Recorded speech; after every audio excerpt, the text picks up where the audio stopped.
সাবেক এনসিপি নেত্রী নীলা ইসরাফিলের হাসপাতালে ভর্তির ফর্মে স্বামীর জায়গায় লেখা দলটির আরেক নেতা তুষারের নাম।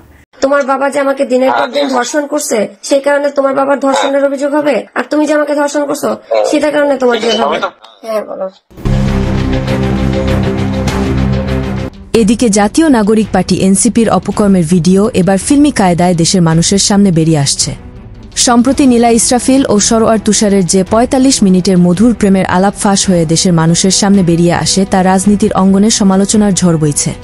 ঠিক একইভাবে এই জাতীয় নাগরিক পার্টি এনসিপির শীর্ষ নেতারা দলকে না জানিয়ে কক্সবাজার সফরে উঠতি বয়সে ফুর্তি করতে গিয়েছে জানিয়ে দেশের মানুষ দ্বিমত প্রকাশ করেছে। সেই জাতীয় নাগরিক পার্টি থেকে এবার নীলা ইসরাফিলের সাথে সরোয়ার তুষারকে হুমকি শুরু। নীলা ইসরাফিল গণমাধ্যমে সরোয়ার তুষারের এবার নগ্ন ভিডিও প্রকাশ করার হুমকি দিয়েছে এই এনসিপির নেত্রী নীলা ইসরাফিল। তুষারের উদ্দেশ্যে আমি বলতে চাই এবং এনসিপি যারা আমাকে নিয়ে নোংরা খেলায় মেতে উঠেছে তাদের উদ্দেশ্যে আমি বলতে চাই, আপনারা যদি এই মিথ্যা প্রচারণা থেকে বিরত না থাকেন তাহলে আমি বাধ্য হব তুষার আমার সাথে নেপালে বসে যেসব ভিডিও আমাকে পাঠিয়েছে, যেসব নগ্ন জিনিস আমার কাছে আছে সেগুলো আমি প্রকাশ করতে বাধ্য হব। তখন কোথায় গিয়ে আপনারা প্রিটেন্ড করবেন আমি কিন্তু জানি না। আমি ওয়ার্ন করছি, আমি জনসম্মুখে চাই তুষার যেন আমাকে সরি বলে। এই যে আমি যা কিছু প্রকাশ করতেছি সেগুলো কিন্তু বানোয়াট কিছু না। দেশ আসলে কোন দিকে যাচ্ছে বোঝা আসলেই মুশকিল।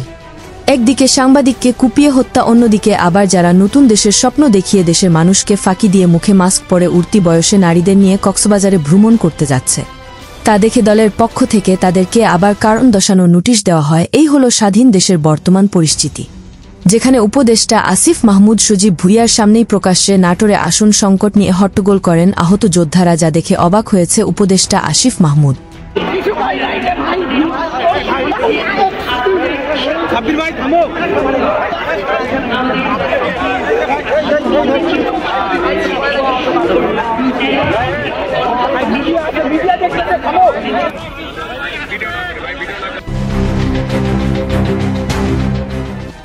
পরিশেষে আপনারা এবার দেখে নেবেন এই জাতীয় নাগরিক পার্টি এনসিপির নেত্রী নীলা ইসরাফিল সরোয়ার তুষারের ভিডিও প্রকাশ করে দিয়েছে গণমাধ্যমে, কারণ এরই নাম রাজনীতি।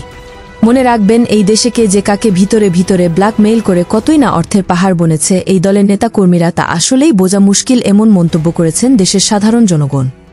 হাসিনা থাকতে চাঁদা দিতে 1 লাখ, এখন চাঁদা দিতে 5 লাখ। কি আছে সেই ভিডিওতে, যে ভিডিও প্রকাশ করলে অনেক বড় সর্বনাশ হয়ে যাবে, যে ভিডিও একজনের মোক্ষম অস্ত্র হিসেবে এখনো গুদামে মজুত আছে?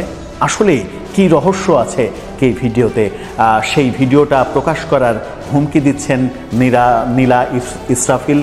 এই জাতীয় নাগরিক পার্টির কর্মীরা এই দেশের মানুষের সাথে যা শুরু করেছে তা আসলেই নিন্দনীয় এই এনসিপির জন্য। এই নিয়ে আপনার মতামত আমাদেরকে কমেন্ট করে জানিয়ে দিতে পারেন। তুষার আমার সাথে নেপালে বসে যেসব ভিডিও আমাকে পাঠিয়েছে, যেসব নগ্ন জিনিস আমার কাছে আছে সেগুলো আমি প্রকাশ করতে বাধ্য হব। ভিডিওটি দেখার পর আপনার মূল্যবান মতামত আমাদেরকে কমেন্ট করে জানিয়ে দিতে পারেন। আমরা আপনার সেই মহামূল্যবান কমেন্টের রিপ্লাই দেওয়ার জন্য সর্বদা প্রস্তুত রয়েছি।